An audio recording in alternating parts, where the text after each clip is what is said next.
नमस्कार। मैं हूं डॉक्टर पार्थ और आज फिर से एक बहुत पुरानी रुकी हुई चीज़ को मैं आपके सामने लेकर के उपस्थित हुआ हूं।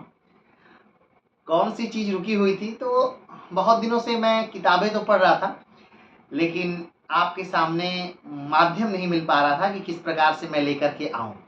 लेकिन आज फिर से मैंने ये निश्चय किया कि उन किताबों की समीक्षा, जब भी एक किताब खत्म होगी तो मैं उन किताबों की समीक्षा आपके पास लेकर के ज़रूर से प्रस्तुत होऊँगा। और आज जिस किताब की समीक्षा लेकर मैं आपके पास प्रस्तुत हुआ हूँ, वो किताब है रुकतारपुर। जी हाँ, ये मेरे हाथ में जो आप देख रहे हैं ये वही किताब है। इसका नाम है रुकतारपुर और इसके लेखक हैं पुष्यमित्र। अगर इनके लेखक पुष्यमित्र के बारे में हम बात करें तो पुष्यमित्र जी रहने वाले मूल रूप से बिहार के ही हैं और इन्होंने बिहार की पूरी व्यवस्था, पूरी अर्थव्यवस्था, पूरी भौगोलिक व्यवस्था, वहाँ की जनसंख्या, वहाँ की शिक्षा, वहाँ की अशिक्षा, वहाँ का स्वास्थ्य, वहाँ का परिवहन, वहाँ के रोग, वहाँ के फल, हर चीज़ों पर विस्तार से इस रुकतारपुर किताब में बात की है। सबसे पहले तो इनके नाम पर मुझे याद आ गया, पुष्यमित्र से नाम याद आ गया मुझे पुष्यमित्र शुंग का। आपको भी याद होगा कि मगध काल जब समाप्त हुआ तो मौर्यों को मार करके, मौर्यों के आखिरी शासक को मार करके जिस राजा ने अपने वंश की नींव डाली थी वो पुष्यमित्र शुंग था और उसने अब शुंग शुंग वंश। की बातें रहने दीजिए। बात जब किताब की हो रही है रुकतारपुर की, तो इसी के बारे में बताइए। हाँ, यही बात सही है। इतिहास को इतिहास में पढ़ा जाए, अभी साहित्य को देख लिया जाए। ये बात भी सही है। तो क्या बता रहे हैं इसमें पुष्यमित्र जी रुकतारपुर में? ये जो किताब है रुकतारपुर, इसका जो नाम शीर्षक है, जब भी कोई इस किताब को लेगा तो उसे लगेगा कि ये रुकतारपुर किसी स्थान विशेष का नाम है, लेकिन ये रुकतारपुर किसी स्थान विशेष का नाम नहीं है। जब बिहार की ट्रेनें चलती हैं तो जगह जगह उसके यात्री अपनी आवश्यकता अनुसार ट्रेनों को रोक लेते हैं। यात्री रोक लेते हैं? हाँ, यात्री रोक लेते हैं? यात्री जगह जगह अपनी आवश्यकता अनुसार ट्रेनों को रोक लेते हैं। तो जहाँ जहाँ ट्रेनें रुक जाती हैं तो अब लोग पूछते भाई क्या हुआ, क्या हुआ, कोई नया पैसेंजर है तो पूछता है क्या हुआ, कौन सा स्टेशन है। तो जनरली सबकी जुबान से निकल पड़ता है कि भाई साहब रुकतारपुर है। रुकतारपुर यानी कि ट्रेनें जहाँ रुक गई, ऐसे सारे स्टेशन यानी कि ये कोई स्थान नहीं है, ये हर एक वो स्थान है जहाँ ट्रेन रुकती है। हाँ, हर एक स्थान जहाँ ट्रेनें रोक दी जाती हैं, रोक दी जाती है, उसे वो रुकतारपुर है। तो और क्या बता रहे हैं इसमें पुष्यमित्र जी? इस पूरी किताब में बिहार का पूरी रूपरेखा है, बिहार की पूरी रूपरेखा को उन्होंने बड़े बखूबी ढंग से। जब बिहार का नाम सुनते हैं तो एकदम पहले ही आ जाता है नाम नीतीश कुमार जी का, और एक बात चली है कि बिहार में बाहर है, नीतीश कुमार है। इस पर आप क्या बोलेंगे? ये जो आपने अभी बताया बिहार में बाहर है, नीतीश कुमार है, तो ये चुनावी जुमला था। नीतीश जी की जब चुनाव लड़ने वाले थे, बिहार में विधानसभा का चुनाव था, तो चारों तरफ नारा यही गूंजा था कि बिहार में बाहर है, नीतीश कुमार है बिहार में। लेकिन वो हम नहीं कह रहे हैं, ये पुष्यमित्र जी कह रहे हैं कि वो बाहर कहाँ है, ये किसी को बिहार की दिखी नहीं कि वो बिहार की बाहर वो कहाँ है। हाँ, नीतीश कुमार हैं, सरकारें कोई भी बदली, सरकारें कोई भी आई, लेकिन मुख्यमंत्री नीतीश कुमार ही हैं और लगभग 14-15 सालों से नीतीश कुमार जी वहाँ बने हुए हैं।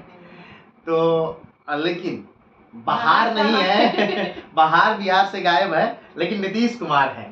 ये है, पार्टी कोई हो लेकिन नीतीश कुमार जी है। लेबर सप्लाई राज्य है बिहार, इसमें पुष्यमित्र जी ने क्या कहा है? पुष्यमित्र जी लेबर सप्लाई के बारे में कह रहे हैं कि बिहार सारे राज्यों अपने यहाँ से मजदूर देता है। तो ये एक प्रश्न का मतलब, ये एक चिंता का विषय है कि बिहार से लोग पलायन क्यों कर रहे हैं, क्यों बहुत तेजी से लोग बिहार से भाग रहे हैं, इतनी तेजी से बिहार से भागने का क्या औचित्य है। तो जो बिहार की राजनीतिक पॉलिटिकल लोग हैं वो कहते हैं कि भाई बिहार के लोग काबिल हैं, माने कि उस योग्य हैं, इसलिए वो हर राज्य में जा रहे हैं और वो जॉब पा रहे हैं, हर राज्य को उनकी जरूरत है। लेकिन पुष्पमित्र जी कह रहे हैं कि बिहार से पलायन करने वाले 80% जो मजदूर हैं वो 10वीं पास नहीं, और जो लोग 10वीं पास नहीं हैं वो किस हिसाब के काबिल होंगे। तो यानी कि बिहार के जो मजदूर भाग रहे हैं वो पलायन है।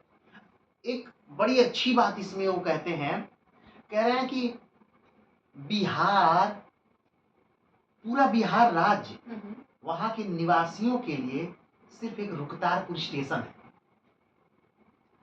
और वो उस स्टेशन पर वो बिहारी कब रुकते हैं, जब उनका छठ पर्व हो, जब उनका शादी ब्याह हो, तब वो आते हैं उस बिहार वाले रुकतारपुर में, वो रुकते हैं और फिर से वो चले जाते हैं।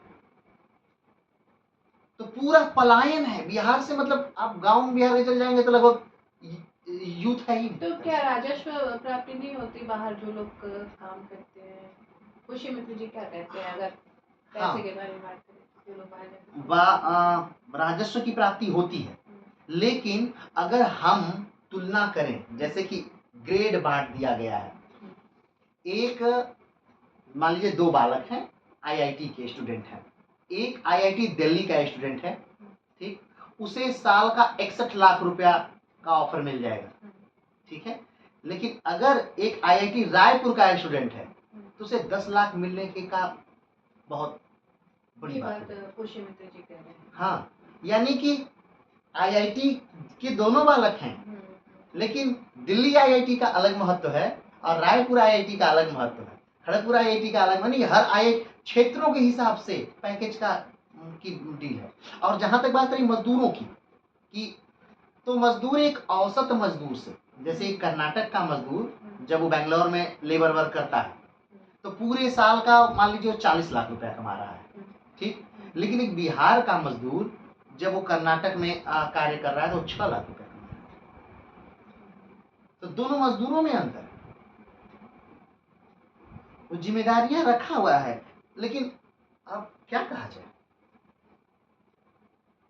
ट्रेन छोड़कर ड्राइवर ताड़ी पीने उतर जाता था, ये कैसी बात है? ये बिहार की ही घटनाएं हैं कि मतलब कि ट्रेन, आप एक अगर डाटा निकालें कि सबसे ज्यादा ट्रेनें लेट लतीफ किस राज्य की होती हैं, तो आपको नाम निकल के आएगा कि बिहार राज्य एक ऐसा राज्य है जहाँ की ट्रेनें भारत की सबसे लेट लतीफ ट्रेनें हैं। और जो पैसेंजर ट्रेनें थी बिहार में, जो पैसेंजर ट्रेनें वैसे तो बहुत हैं, तो जो ट्रेनें चलती थी तो ड्राइवर उतर जाते थे, रास्ते में ताड़ी पीते थे। ताड़ी को आप समझ लीजिए कि तो ताड़ होता है ना, उससे उसका जो रस है, एक फल का जूस उसे मान करके लोग पीते हैं। तो और अभी तो बिहार में जो शराब है वो बंद है, तो शराब बंदी है, तो इसलिए भी ताड़ी का प्रचलन खूब है।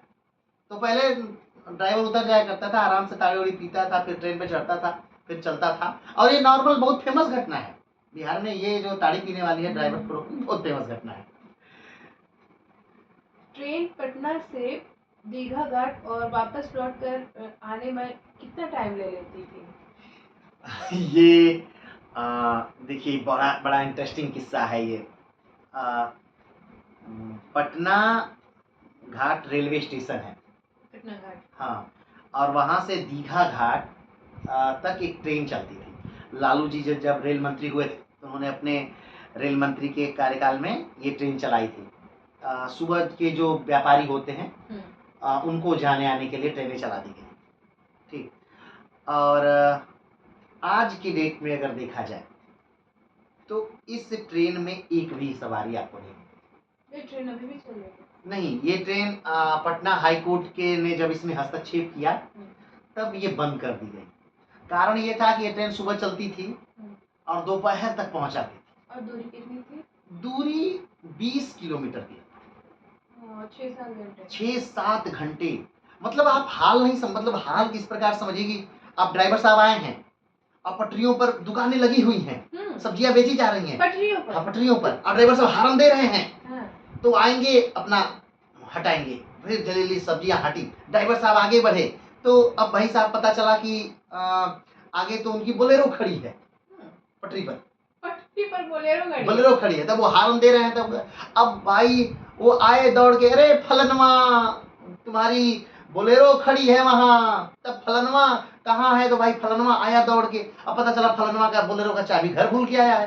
तो फिर फलनवा गया घर, बोलेरो का चाबी लेके आया, तो बोलेरो हटाया। आगे बढ़े तो पता चला कि उस पे गाय बधी है, उस पे गाय की हौदी रखी है, जिसमें गाय भूसा खाती है, खाना खाती है, उसमें हौदी रखी है। वो मतलब कि जनरली पटरी नहीं, वो तो मतलब मजाक है। और अब आप एक और प्रश्न अब आप पूछ लेंगे कि आखिर जब ऐसी बात है, एक भी पैसेंजर उस ट्रेन में है नहीं, रूट में इतना प्रॉब्लम रूट में इतनी प्रॉब्लम है, तो सरकार ट्रेन चला क्यों रही है? सरकार को लगभग 82 से 83 लाख हर साल उसमें घाटा होता है, ठीक। और अगर महीने का देखा जाए तो 700 से 800 रुपए किराया सरकार को मिलता है पूरे महीने का। लेकिन सरकार सिर्फ इसलिए चला रही थी रूट पे ट्रेन की लोग उस जमीन को कब्जा न कर लें।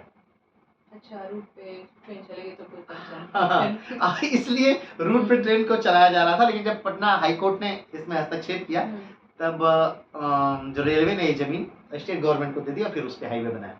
प्लेटफॉर्म वेंडर से बार्गेनिंग पर आप क्या कहेंगे? व्यापारी मित्र ये देखिए, ये चीजें मैं मतलब एक किताब, इस किताब की, रुखतारपुर किताब की एक चीज जो मैं एकदम नहीं जानता, मैं सोच भी नहीं सकता था कि ऐसी भी चीजें होती हैं। यानी मैं जनरली कई बार यात्राएं किया क्या हूँ, लगातार मेरी लाइफ यात्रा में चलती रहती है। तो ट्रेनें अक्सर बड़े प्लेटफार्मों पे पहुंचने से पहले रुक जाया करती हैं आउटर में। तो मुझे कभी नहीं लगा कि क्या स्टेशन पर जो वेंडर होते हैं, यानी जो बनाने वाले होते हैं, उनसे डील होती है कि भाई साहब किस प्लेटफार्म पर आएगी ये ट्रेन, उनसे डील होती है। अगर उस प्लेटफार्म के वेंडर बोले कि ठीक है हम लोग 200 रुपया देंगे, ज्यादा की डील नहीं होती है। ये मत सोचिए कि बहुत लाखों में, हजार में भी नहीं, हम लोग 200 रुपया देंगे। किससे डील होती है? ड्राइवर से?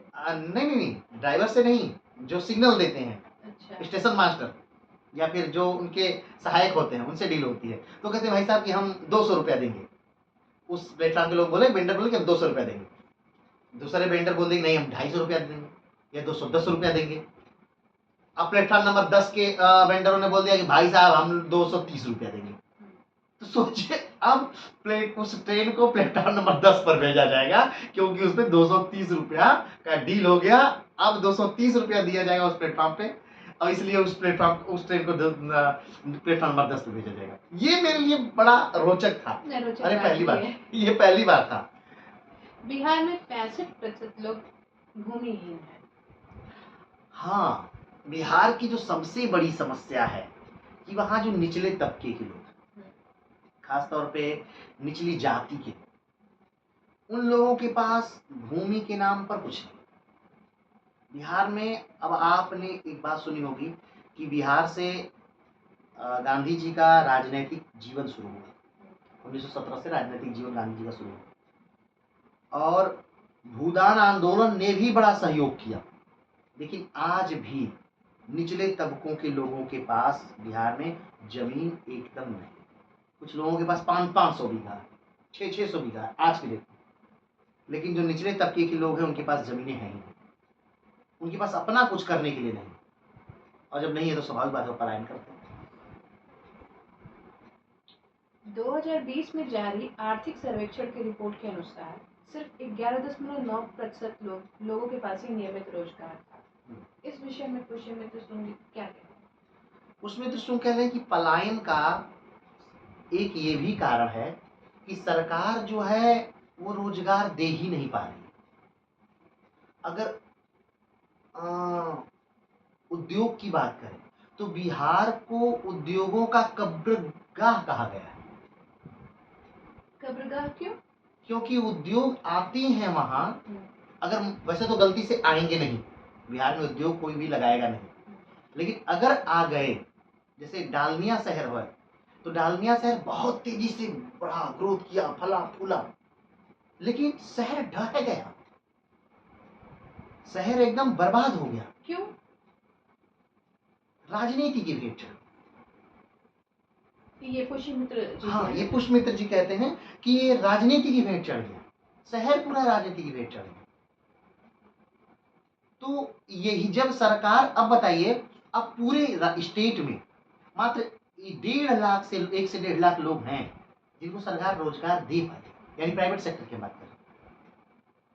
अब सोचिए, जब वहाँ कल कारखाने हैं ही नहीं, उद्योग हैं ही नहीं, तो वहाँ के लोग कार्य कहाँ करेंगे? तो स्वाभाविक बात है भागेंगे। तो पलायन का ये भी एक रीजन है कि बिहार में उद्योग ही नहीं है, लोग पलायन कर रहे हैं इस कारण से। बिहार के डिप्टी सीएम सुशील कुमार मोदी जी का बयान था कि चांद पर भी नौकरी निकल जाए तो बिहारी वहां पे भी पहुंच जाए। हाँ, ये बड़ा, ये उनका जो बयान था बड़ा फेमस हुआ था, बहुत इस पे बहुत ज्यादा बवाल भी हुआ था। उन्होंने कहा था कि ऐसा कोई राज्य नहीं है जहां पर बिहारी नहीं गए हों। यानी कि हमारे पास के देश में आप नेपाल में अगर सब चले जाएं तो वहां पर भी आप देख लेंगे जितने ठेले लगते हैं वो सारे के सारे बिहारियों के। यहाँ तक कि बिहारियों ने वहाँ की लड़कियों से शादी ब्याह करके वहाँ वो सेटल भी आज की डेट में हो चुके हैं। तो कहीं भी अगर जॉब निकल जाए तो बिहारी वहाँ जाते हैं, भरते हैं, और बहुत रोचक ये बात कि वहाँ के लोगों को कड़ी टक्कर देने लगते हैं, क्योंकि पूरे देश को लेबर सप्लाई यही करते हैं, एक तरह से लेबर वर्क है इनके पास, पावर है, तो एक तरह से टक्कर होने लगती है भाई कि हाँ ये मेहनत बहुत ज्यादा करते हैं, एक आम आदमी से बहुत ज्यादा मेहनत करते हैं बिहारी। हाँ। टोडरमल और बिहार का क्या संबंध है? जैसे कि अकबर ने कहा टोडरमल से कि पूरे भारत का जितना राज्य मेरे पास है उसका नाप कर लिया जाए, और नाप करके लोगों को भूमि दे दी जाए, और जब एक आदमी के पास निश्चित भूमि दी गई रहेगी तो फिर उस पर सही सही उसकी उपजाऊ क्षमता के आधार पर लगान लगाया जा सकता है, टैक्स लगाया जा सकता है। लेकिन जब टोडरमल बिहार के उस क्षेत्र में पहुंचे तो वो उस क्षेत्र को नाप नहीं पाए। क्यों? वहाँ मतलब बहुत पूरे साल लगभग पानी लगा रहता, जंगल रहता, तराई क्षेत्र। हाँ, या अलग किस्म का क्षेत्र रहता, तो वहाँ वो इतना घबरा गए, इतना इतना घबरा गए कि उस क्षेत्र को नक्शे से काट कर निकाल दिया। ये छोड़िए, इस क्षेत्र को हटा दीजिए, ये क्षेत्र है ही नहीं, ये मान लिया गया कि क्षेत्र है ही नहीं। तो वहाँ वो भी घबरा गए, और इस बात पे वहाँ के लोग आज बड़े खुश हैं कि हमारी नपाई तो टोडरमल भी नहीं कर पाया था, ये सरकार क्या कर पाएगी। और सही बात है, ये सरकार भी आज तक सही सही उस क्षेत्र की नपाई जोखी नहीं कर पाई।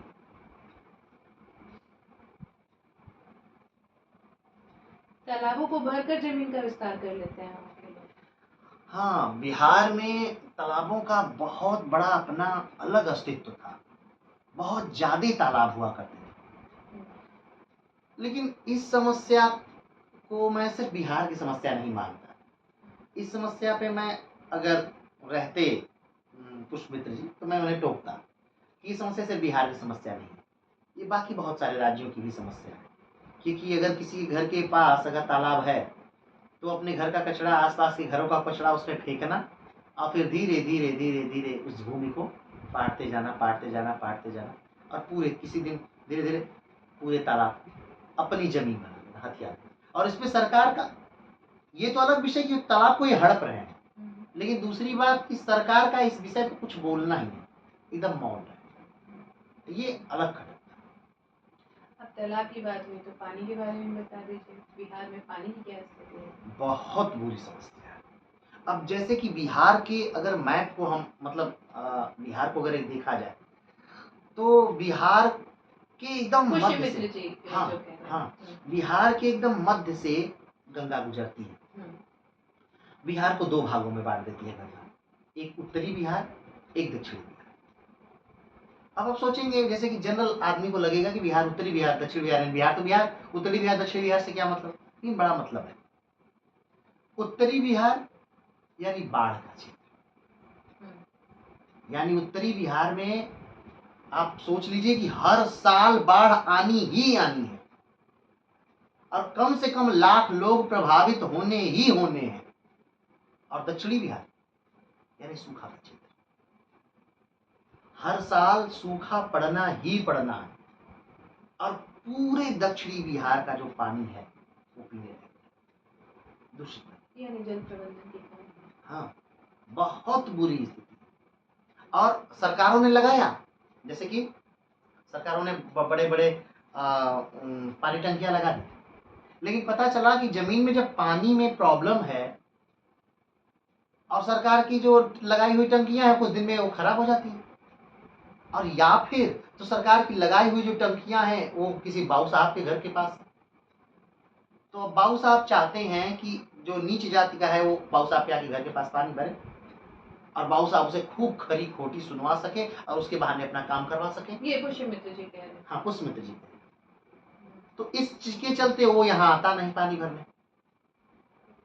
और इनका, और वैसे भी जो मशीनें लगी हैं जो नीचे के आर्सेनिक को या और बहुत सारे जो केमिकल है उसे ठीक कर सके, तो वो खराब हो चुकी है। तो पानी की समस्या की वजह से बच्चों का कुपोषण या आदमियों का असमय अगला में सवाल मेरा यही था कि जब पानी की बात होगी तो स्वास्थ्य पर क्या बोलते हैं पुष्यमित्र जी बिहार में? बहुत 100 में से 58 बच्चे वो 5 साल की उम्र पूरी नहीं कर पाते, पहले ही मर जाते। 100 में से 58? हाँ, नहीं सॉरी, 1000 1000 1000 में से 58 बच्चे 5 साल की उम्र पूरी नहीं कर पाते हैं, वो पहले ही मर जाते हैं। और मतलब तो ये तो सिर्फ पानी की वजह से ये बात हो रही है। और जो बात होगी उसमें अभी चमकी बुखार एक है, और चमकी बुखार में नंबर 1 पर जो जिला है वो मुजफ्फरपुर है। तो 2016 की रिपोर्ट में था कि मुजफ्फरपुर में 200 बच्चे चमकी बुखार से मरे।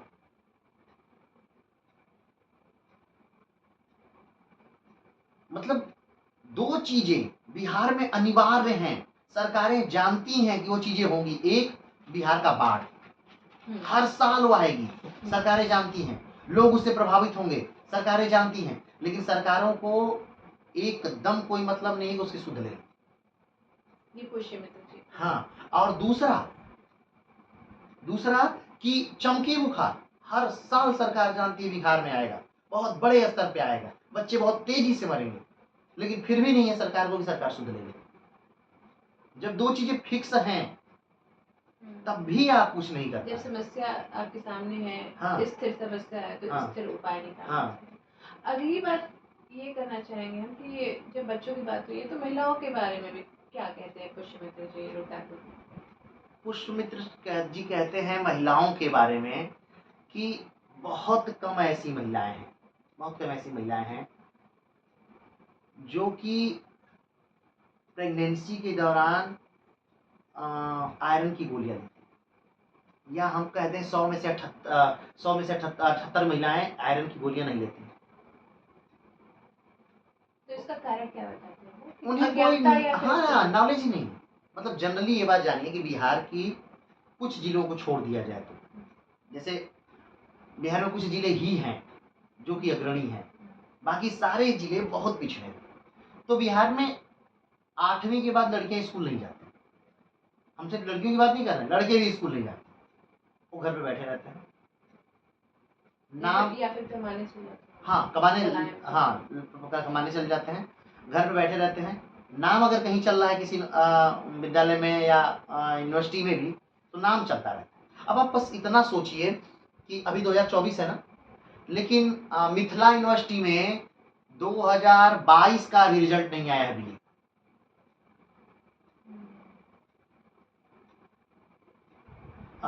इसमें वो जिक्र करते हैं कि जो इंजीनियरिंग कॉलेज है उनकी सीटें खाली रह जाती हैं। अब कारण बस इतना है कि बच्चों का रिजल्ट ही नहीं आता। अब रिजल्ट ही नहीं आएगा तो बच्चे एडमिशन कैसे लेंगे, कहाँ लेंगे? तो अशिक्षा तो वहां मतलब बहुत चरम पर है।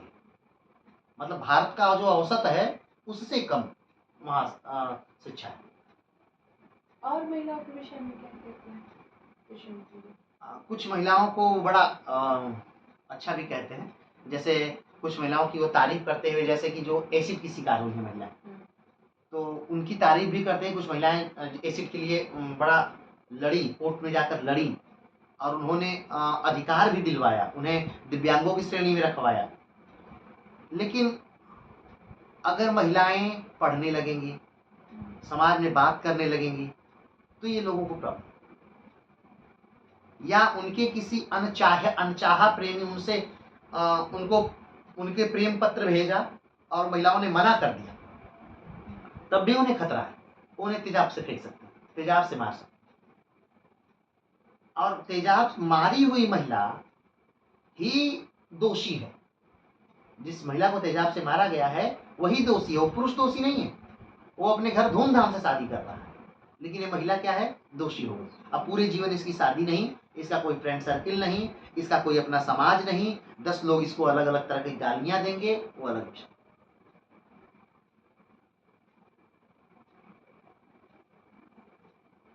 बिहार में सोनपुर मेला बहुत फेमस है, उसके बारे में क्या कहते हैं कृषि मंत्री जी? बिहार में ये प्रश्न थोड़ा सा यहाँ है कि बिहार में सोनपुर तो फेमस है ही, एशिया का सबसे बड़ा मेला माना जाता है पशुओं का। सोनपुर मेला जो है एशिया का सबसे बड़ा पशुओं का मेला माना जाता है, और माना जाता है कि ये जब मौर्य काल से ये मेला चला आ रहा है, और इस मेले से खरीदने के प्रमाण अकबर ने अपने घोड़े हाथियां यहाँ से अकबर खरीदता था, औरंगजेब यहाँ से अपने घोड़े हाथियां खरीदता था। लेकिन धीरे धीरे धीरे धीरे इस मेले का जो वैभव था वो घट गया। कारण कि पहले एक मेले से 1-1, 2-2 लाख गायें बिक जाया करती। लेकिन आज के डेट में अगर आप जाके गिनेंगे तो 32 गायें मिलेंगी, 30 या 50 से नीचे ही मिलेंगी, 50 से ज्यादा गायें आपको पूरे मेले में नहीं मिलेंगी। अब सोचिए, वो मेला जहां से 1-1, 2-2 लाख गायें बिकती थी, वहां अब 32-50 गायें ही आ रही हैं। तो इसका अब ये क्या हो गया कि सरकार ने एकदम सख्त कानून, अजीब टाइप के कानून जो है बने हैं। जैसे में एक ट्रक में 9 से ज्यादा गाय नहीं जा सकती, 9-10 से ज्यादा गाय नहीं जा सकती। एक जो ट्रेन का जो बोगी है जो गायों को ले जाने के लिए, उसमें भी संख्या बांध दी गई कि इससे ज्यादा गाय नहीं जा सकती। अब गायों को ले जाने के लिए आप पहले परमिट बनवाइए, यहाँ से वहां गाय जा रही है, इसकी परमिट क्या है। और गाय सिर्फ मेले में जा रही है, कहीं कटने नहीं जा रही, कहीं बेचने नहीं जा रही, इसका अलग से परमिट है। और बीच में अगर कोई रोक लिया और देख लिया आप गाय लेके जा रहे हैं, तो ऊपर से वो मॉब लिंचिंग भी आप झेलिए, कहीं भी कोई रोक के आपको मार देगा आपके धर्म के आधार पर कि आप गाय लेके जा रहे हैं। तो इतना सारा नियम कानून अब गायों को लेकर बन गया कि बाहरी स्टेट के लोग, खासतौर पे जो स्टेट आता था हरियाणा, पंजाब, इन स्टेटों से बहुत सारी गायें आती थी बिकने के लिए, लेकिन अब वो गायें आना बंद हो गई, ऊंट आना बंद हो गए। हाथी का तो अब खरीदारी और बिक्री ही अवैध है, तो हाथी आना बंद हो गए। पक्षियों का मेला लगता था, और सोनपुर मेले में एक थाना था पक्षी थाना, हाँ, थाना का नाम ही था पंछी थाना। पंछी थाना, हाँ, उसी मेले के लिए वो जो एरिया था, वो एरिया में सारे पक्षी बेचे जाते थे, और इसीलिए उस थाने का नाम था पंछी थाना। लेकिन अब उस पर इतना प्रतिबंध कि वहां लोग नहीं बेचा जा सकता। यानी धीरे धीरे जिस चीज के लिए, जिस वैभव के लिए सोनपुर मेला फेमस था, वो चीजें बंद कर दी गई। और अभी जो तत्कालिक मुद्दा अभी आया है, जिसको लेकर सोनपुर के मेलों के दुकानदारों ने बहुत बवाल किया, वो कि नाचने वालियों को मना किया जा रहा है, उनको बैन किया जा रहा है। तो दुकानदारों का कहना है कि भाई ज्यादातर लोग जो मेले में आते हैं इन्हीं को अब देखने आते हैं। अब कोई भैंस यहाँ से खरीद नहीं रहा है, गाय यहाँ से खरीद नहीं रहा है, ऊंट यहाँ से खरीद नहीं रहा है, हाथी यहाँ से खरीद नहीं रहा है, पंछी कुत्ता यहाँ से खरीदे नहीं जा रहे हैं। तो जो भीड़ आ रही है वो थोड़ा बड़ा इन्हीं लड़कियों को देखने के लिए, इनका डांस देखने के लिए आती है। अब वो भी अगर आप इनको बंद कर देंगे तब तो हम लोगों की दुकान ही बंद हो जाएगी। तो इस बात पे अभी थोड़ा सा बहुत, अब पहले से तब से लेकर आज तक ये मेले चले आ रहे हैं और इन सरकारों में ये मेले रुकने लगे, तो कहीं ना कहीं सोचना चाहिए सरकार। ये मेरे शब्द नहीं, ये पुष्यमित्र जी का। बिहार के स्वर्णिम दिनों की मर्सिडीज बस सेवा क्या है? पुष्यमित्र जी क्या कहते हैं मर्सिडीज बस सेवा? हाँ, बिहार में मर्सिडीज बसें चली थी। सरकार से अनुबंध हुआ प्राइवेट सेक्टरों से कि आप बसें चलाइए और एक निश्चित अमाउंट सरकार को आपको देना है। हैदराबाद के एक व्यक्ति थे, उन्होंने 500 बसें उतार दी और अनुमोदन मिला मात्र 45 बसों, और उनकी बाकी बसें रखी हुई वैसे की वैसे सड़ गई। अब आप सोचिए, कोई व्यापारी जो व्यापार करने के उद्देश्य से बसें लाया लगाया और उसकी 1.5-2 करोड़ की बसें रखी रखी सड़ जाए, तो ये क्या उद्योग के लिए सही है? परिवहन के लिए सही है? कोई आएगा बिहार में व्यापार करने? कोई आएगा? और ऊपर से इतना नुकसान, मतलब कि जो प्राइवेट बसों के ठेकेदार हैं, मालिक हैं, वो कहीं रोकवा देंगे, फुकवा देंगे, पिटवा देंगे, मरवा देंगे, तोड़वा देंगे। तो धीरे धीरे करके सारी बसें जो थी वो अब जर्जर अवस्था, जो बसें अभी बची और किसी तरह बस घसीट के चल।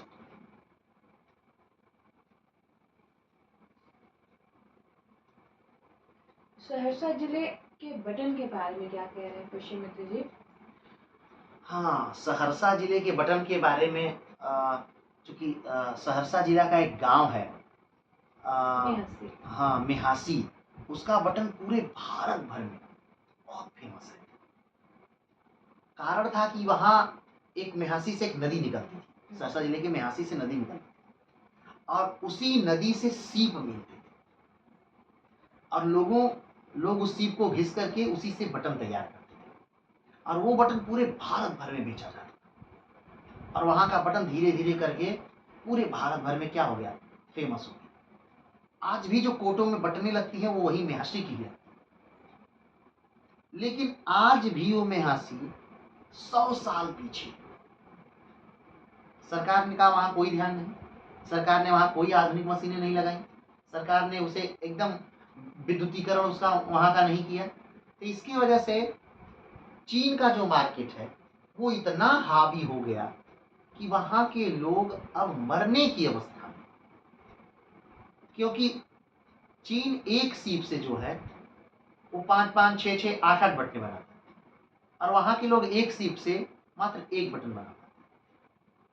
अब सोचिए 7,000 बटन ये तैयार करेंगे तो उन्हें दिन भर के 200 रुपये, ना ही मालिक फायदे में है और न ही कारीगर फायदे में। दोनों बस किसी तरह उसको इसलिए चला रहे हैं क्योंकि उसके अलावा उनको कुछ आता नहीं है, कोई ऑप्शन ही नहीं। और ये गांव का व्यापार मतलब जापान से सीखकर एक आदमी आए थे, उन्होंने लगाया था 100-150 साल पहले, उनका लगाया हुआ उनका खुद का कारखाना 80 में बंद हो गया, उनका अपना खुद का कारखाना 80 में बंद हो गया। और अब जो सीपियां आती हैं उस नदी में, वो सीपियां नहीं मिलती, वो सीपियां यूपी से जाती हैं, ठीक। और यूपी सरकार ने सीपियों पर क्या लगा दिया है? प्रतिबंध लगा दिया कि नहीं बेची जाएंगी। तो अब ये मत सोचिएगा कि सरकारों ने प्रतिबंध लगा दिया गया है तो सीपियां नहीं बेची जाएंगी, सीपियां बेची जाएंगी, लेकिन अब रेट बढ़ जाएगा क्योंकि अब वो इलीगल हो गई ना। तो बस रेट उसका 2 गुना से क्या हो गया? ज्यादा हो गया। अब जब 2 गुना से ज्यादा हो गया तब भार किस पर पड़ेगा? उन्हीं कारीगरों पर, उसी कंपनी मालिकों पर। लेकिन जो चाइना की बटने हैं वो तो कम दाम में ही मार्केट में मिलेंगी, तो कहीं ज्यादा बिक रही है।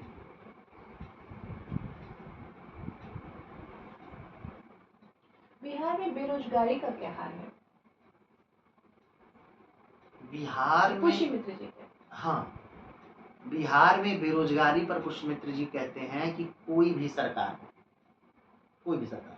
वादे खूब करेगी, खूब वादे, ये देना है, ये देंगे, वो देंगे, ये देंगे, वो देंगे, लेकिन अगर ग्राउंड लेवल पर देखें तो यूथ पूरी तरह से अनस्किल्ड है, उसके पास कोई स्किल नहीं है, जिसकी वजह से वो पूरी तरह से बेरोजगार।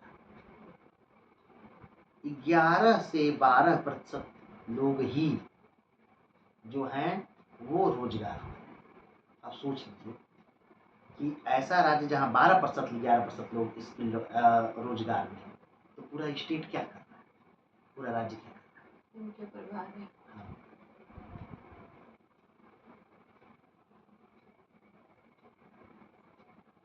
इन सब समस्या का भी कुछ हल बताए हैं पुष्यमित्र जी अपनी उस किताब में? नहीं, हल नहीं है, ये जो पुस्तक है इसका हल नहीं है, बस उन्होंने चीजों को सामने रखा है। उन्होंने तो ये बात कही कि एक आईआईटीएन लड़का रेलवे की 4th ग्रेड की नौकरी कर लेता है, आईआईटी पास लड़का रेलवे की 4th ग्रेड की नौकरी जाके कर लेता है, इस हद तक वहां बेरोजगार। एक डाटा उन्होंने लास्ट में इस किताब में दिया है, मैं उसे दे रहा हूं, जो भारत में है और जो बिहार में। भारत में 54% लोग गरीबी की रेखा से नीचे, बिहार में 61% लोग गरीबी रेखा से नीचे। ये डाटा 1974 का है, ठीक। अभी 2011-12 का है कि 21% लोग भारत में गरीबी रेखा से नीचे हैं और बिहार में 33% गरीबी रेखा से नीचे, ठीक। अच्छा चलिए हम बस एक ही डाटा देते हुए चलते हैं। साक्षरता भारत में 74.4% है और बिहार में साक्षरता जो है वो 63.82%, ठीक।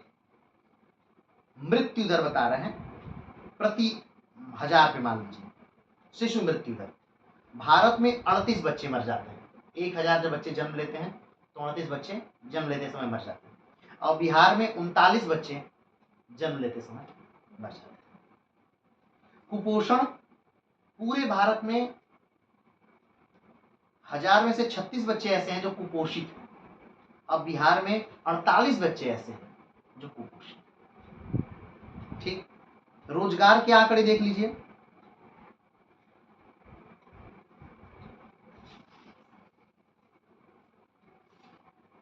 ऐसे ही मतलब सारे जो हैं। अब पलायन तो 2091 में यहाँ का था 12,26,839, 1991। 2011 में है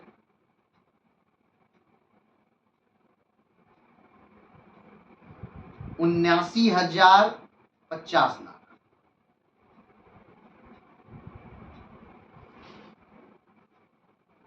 तो ये कुछ डाटा था जो उन्होंने दिया। तो रुकतारपुर को पुष्यमित्र जी किस प्रकार से कंक्लूड कर रहे हैं? नहीं, उन्होंने इसे कंक्लूड नहीं किया, तो समस्या को रख दिया है, कंक्लूड करने की जिम्मेदारी पाठक के ऊपर डाल दी। हाँ, अब एक तरह से यही कहा जा सकता है कि उन्होंने इसे कंक्लूड नहीं किया, उन्होंने समस्याओं का हल नहीं बताया, उन्होंने बस परोस दिया है सामने कि ये लीजिए ये समस्याएं हैं।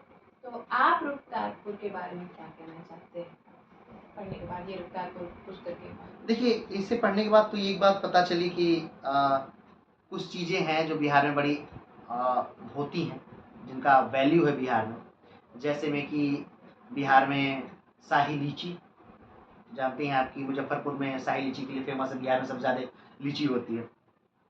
दूसरा कि बिहार में मिथिला वाले एरिया का मखाना, 90% भारत का जो मखाना है वो बिहार से आता है।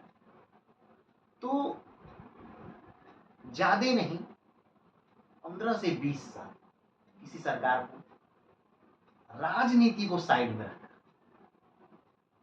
उद्योगों के लिए कार्य करना होगा, स्वास्थ्य के लिए कार्य करना होगा, शिक्षा पर कार्य करना होगा, महिलाओं पर कार्य करना होगा, रोजगार पर कार्य करना बच्चों होगा। लेकिन अगर इस दौरान राजनीति आती है, मुझे जीतना है, तुम्हें जीतना है, मेरे चुनावी वादे, तुम्हारे चुनावी वादे, तो फिर नहीं। और इसमें मैं दोषी सिर्फ सरकार को ही नहीं मानूंगा, दोष तो वहां के लोगों का भी। अगर आप चीजों को बदलना चाहते हैं तो जागरूक आपको होना चाहिए ना, सरकार से आप मांगिए ना। आप अगर आज भी वोट पैसा और मुर्गे पर देंगे तो चीजें यही बद से बदतर होती जाएंगी ना। आपको भी जागरूक होना है, लेकिन समस्याएं चाहे जो भी हो, जागरूकता से और काम करते हुए उनका हल निकाला जा सकता है। हाँ, निकाला तो जा सकता है। आम इंसान अगर जागरूक हो जाए तो बिहार की सभी समस्याओं को वो हल कर सकता है। ये तो हम मानते हैं कि आम आदमी अगर और जागरूक हो रुकतापुर जाए। इसी की तरफ शायद बताना चाहता है पाठकों को, लोगों को, दुनिया में। हाँ, रुकतारपुर कहीं ना कहीं लोगों को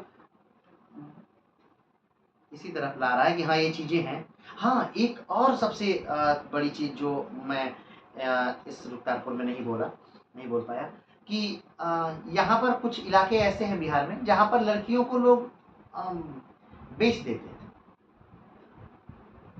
यानी कि लड़कियों को दे करके शादी के लिए दे देते हैं और उनसे पैसा लेते हैं।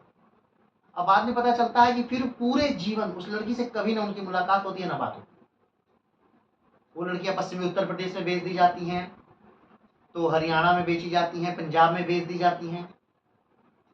और फिर वो लड़कियां, मतलब एक आदमी खरीदा, फिर इस्तेमाल किया, फिर दूसरे को बेच दिया, तीसरे को बेच दिया, चौथे को बेच दिया, और जब कुछ नहीं उसका मिला तो उसकी किडनी निकाल के बेच दिया।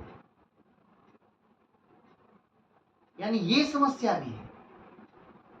महिलाओं की बहुत दयनीय स्थिति है। हाँ, इसमें कोई शक नहीं, महिलाओं की बहुत दयनीय। महिलाओं को भी जागरूक होना पड़ेगा। चलिए, फिलहाल रुकतापुर को यही खत्म करते हैं। पुष्यमित्र जी की कोई अगली किताब पढ़िएगा, फिर बताइएगा। नहीं, अभी पुष्यमित्र जी नहीं, अभी जयशंकर प्रसाद को, क्योंकि पुष्यमित्र जी ने बहुत ज्यादा सब चीजें एकदम ग्राउंड से जोड़ दिया। हाँ, ग्राउंड से जोड़ दिया है। अब थोड़ा सा उड़ना है थोड़ा सा उड़ना है, थोड़ा इतिहास में अब चलना है, मतलब जयशंकर प्रसाद जी के साथ चलेंगे, क्योंकि बहुत ज्यादा जब ग्राउंड पे आ जाना भी सही नहीं है, क्योंकि फिर आदमी सोच ही नहीं पाएगा, कुछ कर ही नहीं पाएगा, नेगेटिव हो जाए। हाँ, बहुत ज्यादा नेगेटिव होता है। ठीक है, फिर कल मिलते हैं। चलिए, ठीक, अभी आज के लिए इतना ही। नमस्कार। जय हिंद। जय हिंद।